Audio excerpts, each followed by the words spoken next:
นจุดกยันตังกาลันตะเลสัมปริตุวาสังเก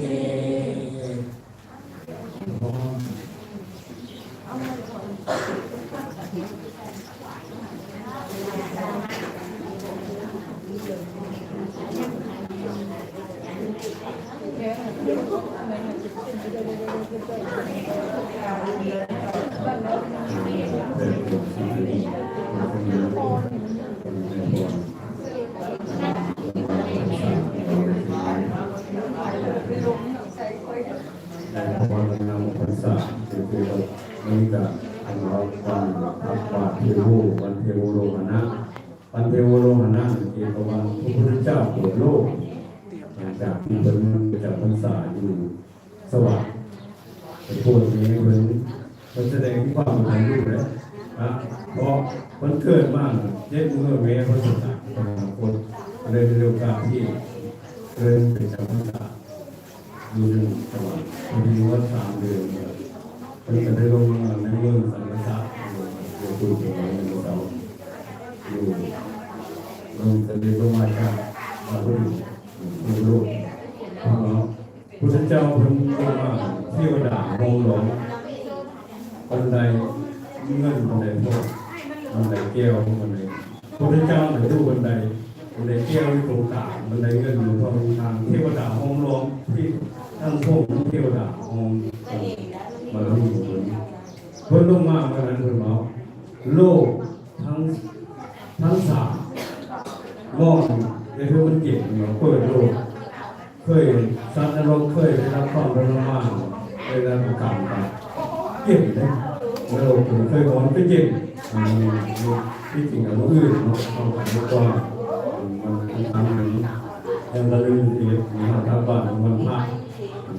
โลกมันเย็นสำหรับต่างวางมองเห็นเดียวนะแต่ว่ามนุษย์สัตว์นรกคือวันนี้เป็นพ่อเพื่อพ่อโมกขนาดนั้นเราคือเราสามารถทำเพราะคือในอากาศไทยแสดงที่ต้องไปเพิ่มสัตว์ไปพวกคนเราถามพระเจ้าไปยืดสุดเลยเราถามพระเจ้าเห็นตลอด3 เดือนวันละนาขึ้นไปตอนนี้ไปวันลงไปลักษณะไปลงยุ่งเวิร์กเลยสารศาสตร์บันไดกล้ายุ่งเวิร์กอะไรมันโซนบันไดที่พระลงมากล้ายุ่งเวิร์กสารศาสตร์ทีมบันไดนะโบบันไดอยู่สวรรค์ชั้นดาวดึงอันนี้คือแสงส่วนแสดงจะมาก้าวปฏิบัติแล้ววงอันนี้คือไม่ใช่บันไดเพื่อเทวดาบันไดละมิดลงมากบันไดเตี้ยบันไดเงินบันไดทองมันอยู่ตรงบันไดเงินอันนี้เราเคยนิยมในการทำบาตรเทวูวันภาษานี้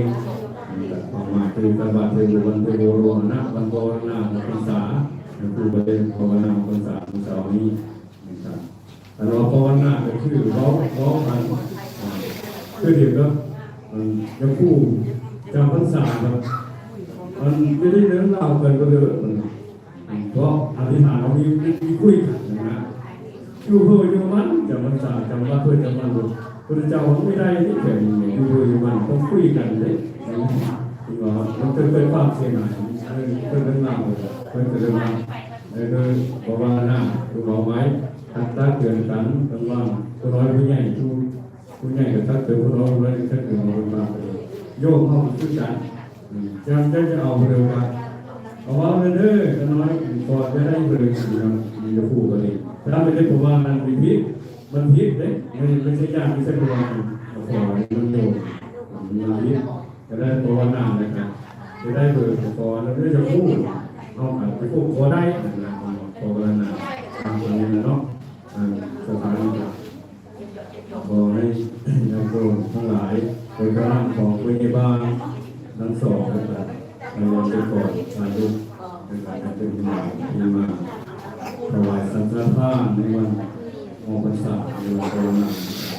กุศลเจตนาของพรรษาที่พวกท่านที่ตั้งใจเรื่องในการถวายสังฆทานก็ดีถวายทานจำนำพรรษา